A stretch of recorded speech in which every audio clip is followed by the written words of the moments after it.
Welcome, parents, extended family members, and caregivers to the 2018 GRIN2B Foundation Family Conference. So, yeah. My name is Phil Ash, and I'm a board member of the GRIN2B Foundation, and I will be your MC for the day. Words really can't express how incredible today is to me, and I'm sure it's pretty special to everybody in this room. We have all managed to find each other, and we've nurtured this growing community of special needs parents and caregivers into what it is right now before us. We all probably felt lonely and on an island when we first learned of GRIN2B, but now look around. It's truly special to see all of you in person today, and I know I speak for the board when I say that we cannot wait to get to know all of you a bit better, and I know we have already done so yesterday with the park outing and Stats Brew Pub. It was really pretty cool. Before I introduce our speakers, there are a lot of people who worked tirelessly to make today happen. So I want to thank first our partners, Simon's VIP Connect. We've talked to them about this conference for the better part of a year. The whole team at Simon's has been very supportive of this event.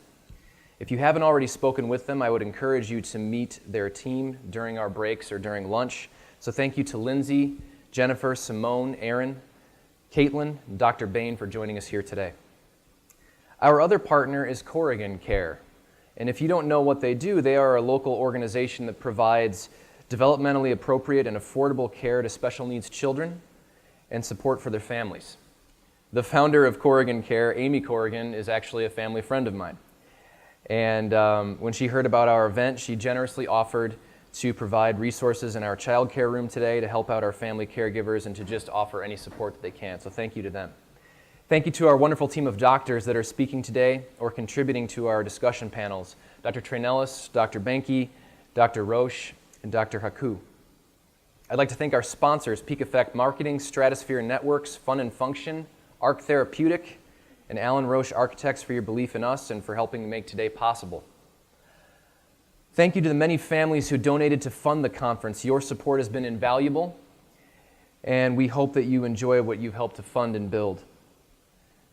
Thank you to all of the caregivers who came to watch our children today. We are honored to have our kids here. We also know how complicated it is to travel with kids and have people you can trust looking after them, and we understand all the sacrifices that many of you have undoubtedly had to make to get here, so sincerely thank you. I'd like to thank our graphic designers, Mary Beth Mullins, Megan Nee, Katie Ingersoll, and Carolyn Quinnison. The beautiful promotional materials you see here today is because of their efforts and talent. Thanks to my bro-law, Andy Marfia.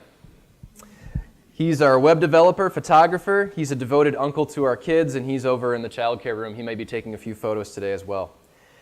And a huge shout out to Carol Quinnison's brother, Frank, and his wife, Paula. They're locals, and they've very generously let us ship lots of boxes and random stuff to their house so that we could just get it here in advance and then brought it over to the hotel to help set it up.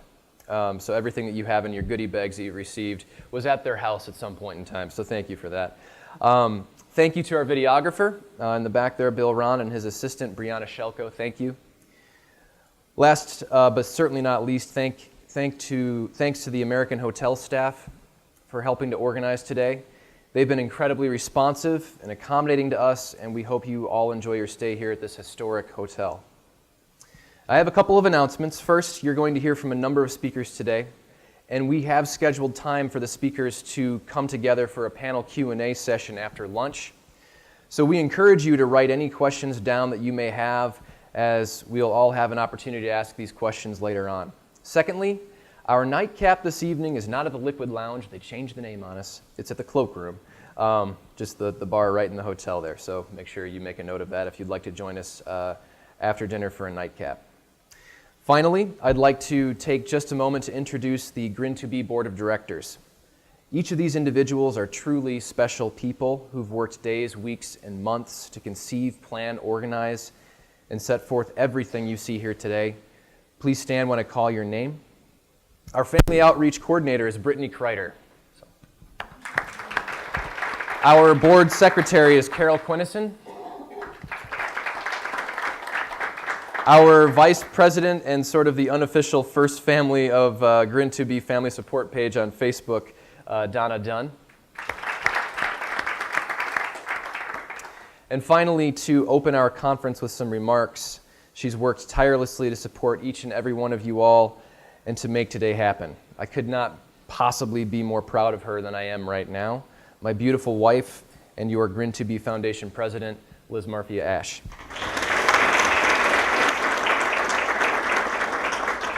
Hi, everybody. Thank you, Phil, for being the MC because none of the rest of us wanted to do it. Sorry also that we're running a few minutes late. Okay, so thank you all for coming today. I know Phil already said that, but really it's been truly amazing to meet all of you. And I know there's a few of you I haven't met yet, so please, if I'm running around like a crazy person, make sure you just stop me and introduce yourself. So, I have a lot to say, so settle in. Phil talked in his opening remarks about how far we've come, and I wanted to expand on that a little bit. My daughter Lucy is 5, and she was diagnosed with a variation on her GRIN2B gene just prior to Thanksgiving of 2014. She was 18 months old at the time. At the meeting with the geneticist, he told us there were maybe 10 others with this condition, and he gave us a couple of papers that were case studies. And that's it. There was no prognosis for the future, no support network to connect to, no expert we could take her to.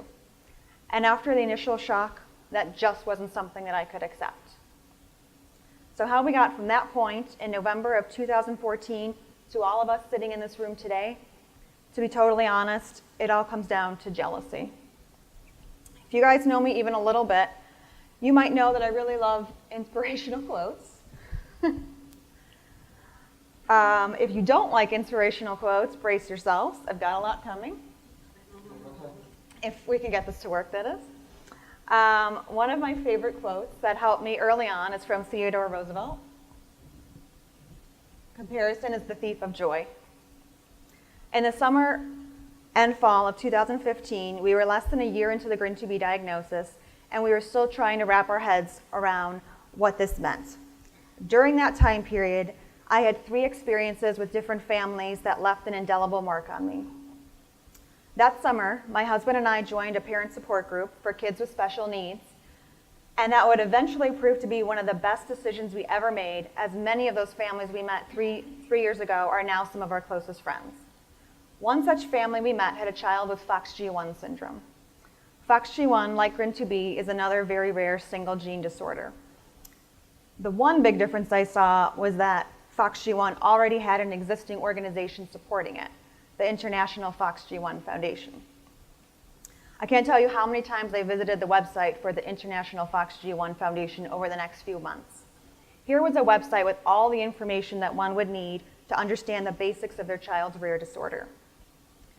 Not long after this, while playing at our neighborhood park, we ran into a family whose daughter had been at the same summer camp as our son. While talking to that mom, I discovered that her other child had Prader-Willi syndrome, which is also a rare disorder, though considerably less so than GRIN2B. She shared about an upcoming Prader-Willi conference that her and her husband were going to attend, and I will never forget how stunned she was to learn that our daughter's rare disorder had no support organization. The third incident occurred in the fall of 2015 when we attended a Down syndrome awareness event. One of our dear friends had organized this event in honor of her daughter who has Down syndrome. It was a beautiful and well-attended event, and our friend spoke of the great support she had felt from the Down syndrome community when her daughter was diagnosed at birth. Though I was truly happy for all my new and old friends to know they had so much support in their respective communities, all of these experiences left me feeling hollow. I couldn't help but compare our situation. I was jealous of all their resources and opportunities for connection, and I felt miserable and lost. And eventually, I just got tired of being miserable all the time and realized I couldn't wait for someone else to come along and fix this problem for me. So here we are, 3 years later. Obviously, it was definitely not easy to get from that point 3 years ago to where we are today, but that's just life. It breaks you again and again and again, and what choice is there but to just keep moving forward with as much love as possible. You've got to get up every morning with a smile on your face and show the world all the love in your heart. Our website, GRIN2B.com, and our organization was initially formed for support and awareness. I didn't want any more families to be in my situation where we were handed a diagnosis that had no information when you Googled it. I can't tell you how happy it makes me when I connect with a newly diagnosed family and a parent tells me how relieved they were to find our website.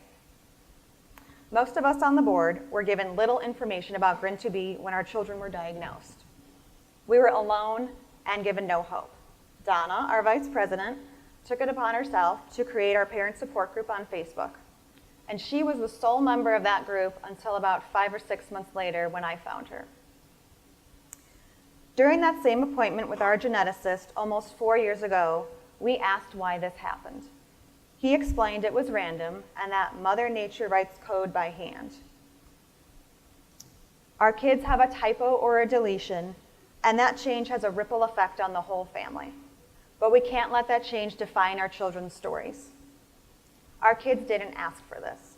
It just happened, and it happens in many other families too. There are numerous other rare genetic disorders out there with communities just as small or even smaller than ours.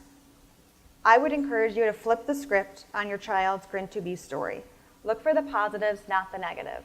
I promise you, the positives exist. Look at this beautiful community we have created. First online and now in person, look at all of us here today. And in another week, there's a whole nother group of GRIN2B families meeting in Barcelona. I'm not going to pretend I'm an expert at this. I certainly fall prey to the same jealousies that I suspect many of us feel when we're looking at other people's stories on social media. There are times when I see a post of a typical child, or even another GRIN2B child, and I find myself wondering if Lucy will ever be able to do the things that those children are doing. Will she ever be able to communicate? Will she ever be able to read a book? What will she be like when she's older? I don't know. No one does.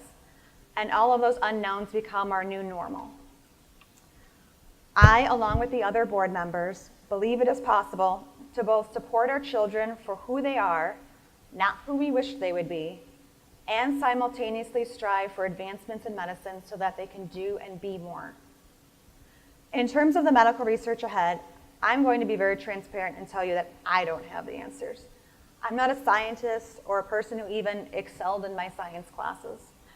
I don't have the answers on cures and treatments or interventions. I'm just a very determined, hardworking, and well-organized mom, and I've spent a lot of time talking to other organizations that are similar to us.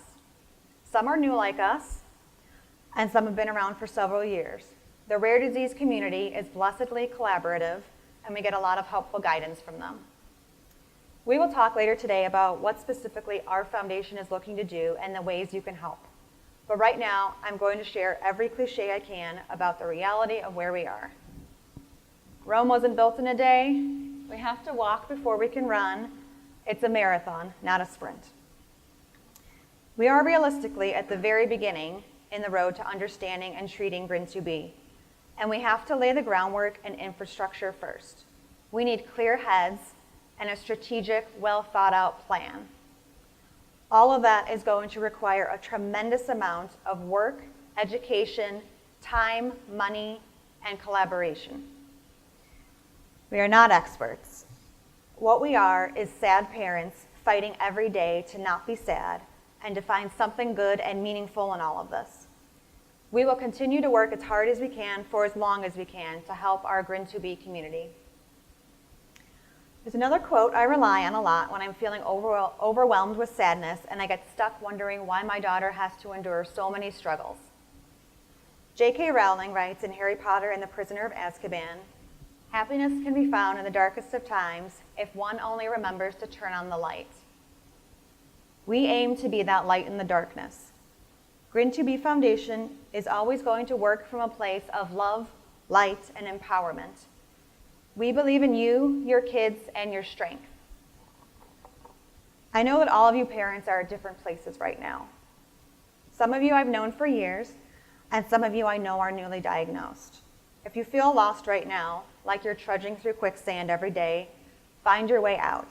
That is your first focus. Grab a rope and get out of the quicksand. Inspirational quotes are not your thing? Find your thing. Binge a Netflix show, eat some chocolate, take a walk. Find a friend or another parent or a therapist to talk to. Breathe in, breathe out. Love your kids. If you're ready, we'll discuss ways you can volunteer later today. If you're not ready, just take your time. We'll be here when you are. Thank you so much for attending our first conference. I look forward to speaking to all of you today, and I hope the presentations you're about to hear give you a sense of empowerment and a better understanding of the world of GRIN2B. And now I would like to introduce our next speaker, Dr. Jennifer Bain of Columbia. She's presenting data from the Simons VIP GRIN2B registry. Do you need to do anything with your presentation? Sorry.